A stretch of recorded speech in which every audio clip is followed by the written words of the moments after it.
CBS World News, Bob Trout speaking. And again, we bring you the available reports, all of them from German sources, on what the Berlin radio calls the invasion.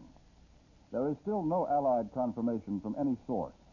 Correspondents who rushed to the War Department in Washington soon after the first German broadcast was heard were told that our War Department had no information on the German report. There's been no announcement of any sort from Allied headquarters in London. The first news of the German announcement... Too dark. All right, YouTubers. We'll get this right. I'll have to edit that previous part out, but we're at Sean's again for another Saturday. The hell out of your audio. Well, I don't know what we're doing today, but Sean in his infinite wisdom decided to break out the stove again. So, yeah, we're cooking on the stove. So, It's a nice balmy, what, 35 degrees? No, 29. 29 degrees? 29 degrees outside this morning. And we're out here playing with the stove just to cook breakfast. Yes, this is what we do. So let me spin you around here. So, yep, we got the stove going. Sean just had to play with the new toy. So, took a little challenge to get it lit this morning. It's a little cold, but you know, you can see it down in there. Well, you can't really see. It's just down there, just burning away. Well, it's supposed to.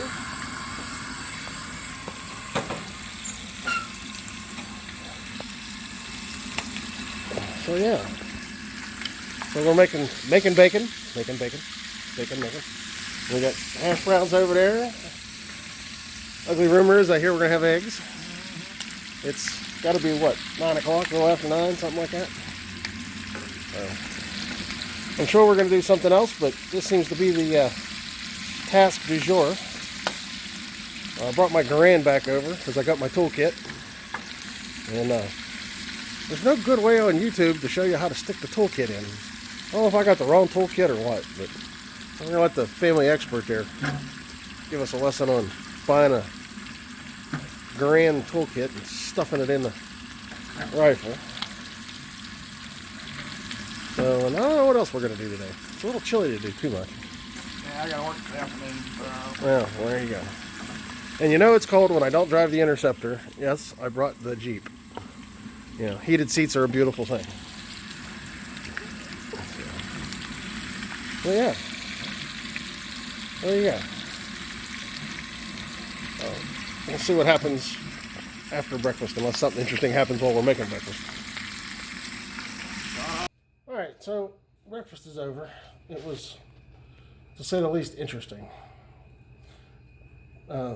Safe to say that stovetop gets hot fast. We did bacon, we did hash browns, we did scrambled eggs, and we did pancakes. And the pancakes, I think, took the brunt of it. So, but successful nonetheless. We all ate, and it was good. We played around with the garand. Sean got the toolkit in, which I knew he would. So, I'll show you later. But if you buy the toolkit from Amazon, the garand tool cleaning kit, they give you a real big grease tube, and it supposedly goes in the bottom hole, and your cleaning rods and everything are supposed to go in the top hole. Well, come to find out, you can't use that big grease tube. You gotta take that out, ditch it, and they make the smaller grease pots. They're about that big.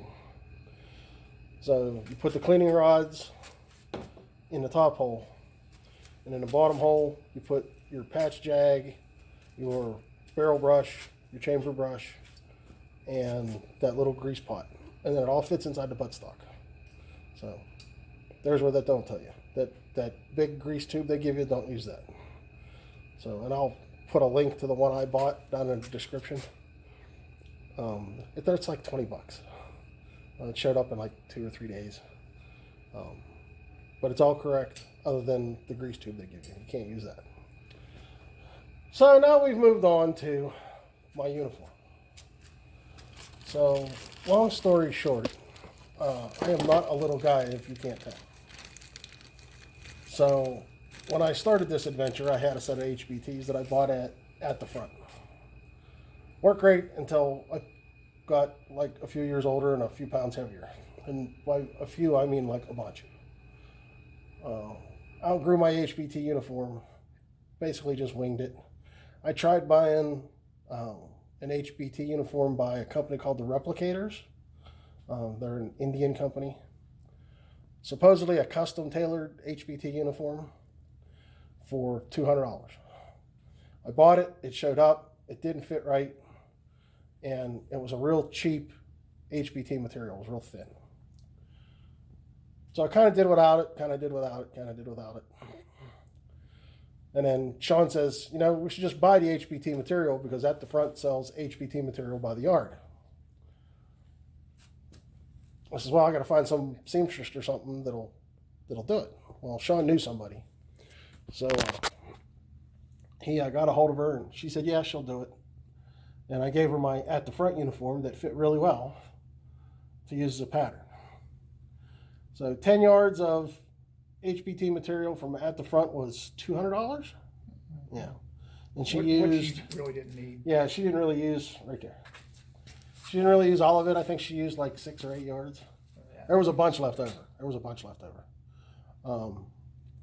And so she made a tailored fit set of pants and a tailored jacket for me. And they came out outstanding. She did a great job. And I think she charged like 160, 180. It was like $200 for all the sewing and everything. And she did it from scratch. And if anybody wants her information and you're in the southwestern Pennsylvania area, I can talk to her and see if you need a custom made uniform. I can talk to her and see if she'd be interested in doing it again. But she did a really, really good job. And we gave her everything but the period correct buttons. And I did a zipper fly instead of a button fly because nobody's going to come. So right now we're putting the other buttons on. So we're out here in the garage, and there's the shirt. And like I said, she did a really good job. It's the nice HBT material from at the front. I mean, she did it all. She did a really good job. So we're going to put the buttons on.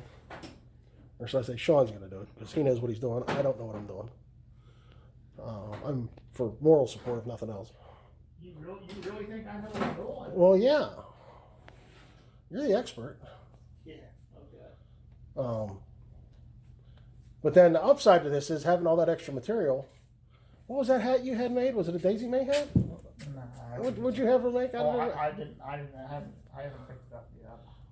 Yeah, but what'd you have her make? Service cap. Oh, regular overseas cap out of HBT. So there was enough HBT material left and Sean and I split it. Sean paid for the tailoring, and I paid for the material. So yeah, like I got $400 wrapped up in this. It's a lot of material, okay? I mean, let's face it, I'm not little. And yeah, that seems kind of high. In the bigger scheme of things, I mean, an at the front uniform is going to set you back what? $300, something like that.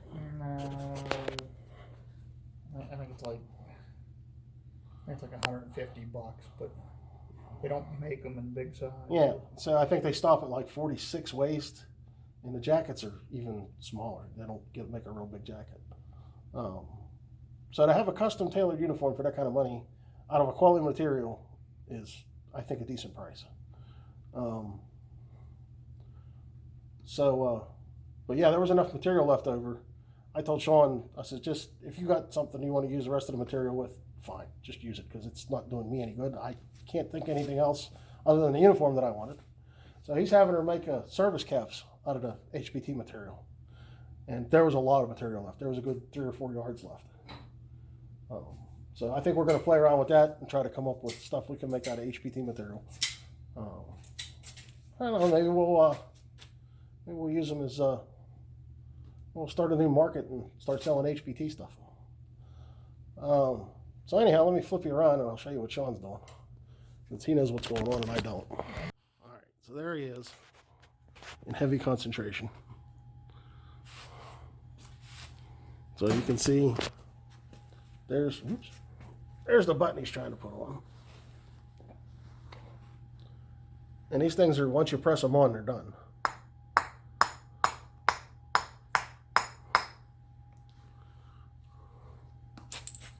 Oop, where'd that go? I don't see it. Right between the legs. Right between my legs. Where? I'm looking, I don't see it. I was afraid of that. What? Bent over? Yep. Yep. If you don't get it right on the right shot. So you need like a pair of vice grips or something. You need like a pair of vice grips or a pair of channel locks or something. Yeah. You actually need to, like, if you don't get it right on the first whack, then you're screwed. So here's the buttons he's trying to put on. Let's see if I can get it right. So that's the buttons he's trying to put on, and they're beat on. So you put it in. Oh yeah, you'll really whack the heck out of that one, huh? Well, that's hard to focus on. You got to center it just right. You got one shot, and if you don't center them. So yeah, see how that one's kind of wallowed out. What he's trying to do is he's trying to get it to go on. Oops. Yeah, my phone really works. I got to get a better camera. He's trying to get it on that pin, and you can see that one's bent over while he was trying to beat it on. Once you get it done on that, it locks over on that. So, but he kind of bent that one. So, during putting it on, let's see if I can do this. No, maybe not. Oh yeah, there you go. So see, while he was beating it on there, he kind of wallowed out the hole. So once you put that thing in there, it grips on there, and it's like a one-time use thing. So he bought a bag of them. And go over here and see what he's fighting.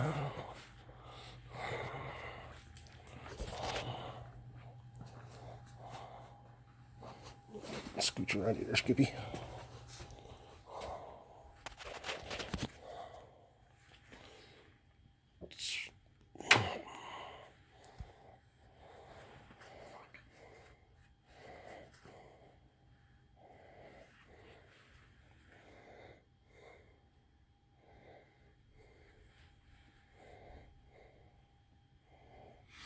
What do you need? I need, like, 4 hands? yeah, 4 hand. Yeah, no kidding.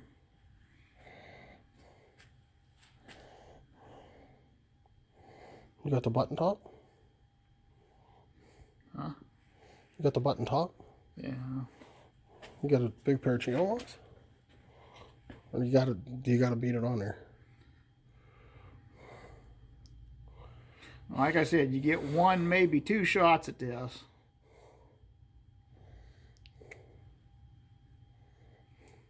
I don't know if channel locks. You know what? We got that press. I wonder if we could use the press. Yeah, but how are you going to keep this? The problem is this wobbles. Okay, we're going to think about this and we'll come back to this. Okay, so we came up with a plan.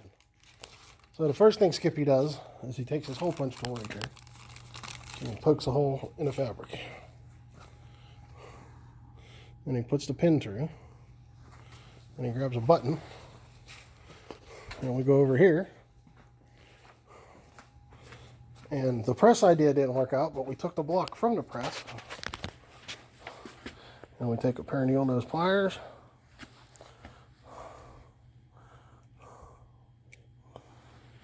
Oops. And pin it down with the...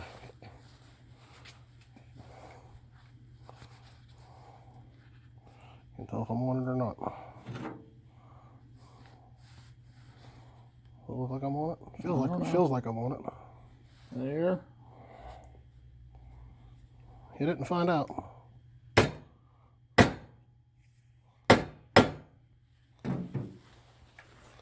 And there we go.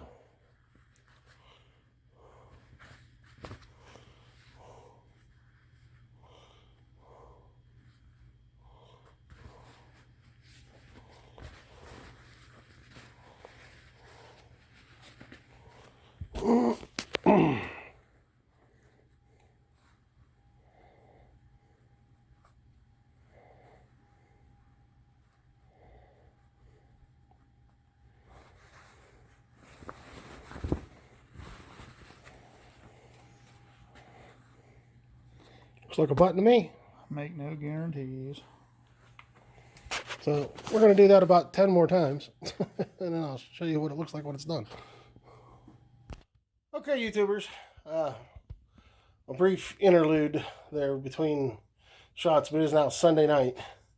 And the way the weekend progressed, it was not linear at all, so not good for video making. But I wanted to show you the results of the uniform button thing, how it came out. So let me take a pause here, and I'll show you how the buttons came out on the reproduction uniform. So I laid them out on the bed here just real quick, and yes, I've got a tech one there. Sean already put the patches on for me.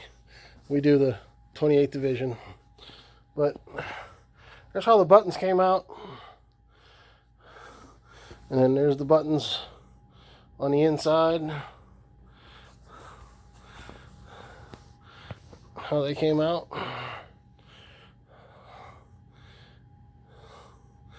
So those come out real good. Everything works.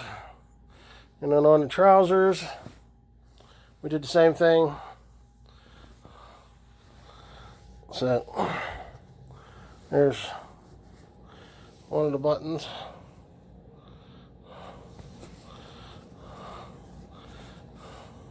And the same on the other side. It's hidden under there. And then we did the button flying out. You remember I told you I did the zipper fly instead of the buttons? But when you're wearing it, nobody's going to know the difference.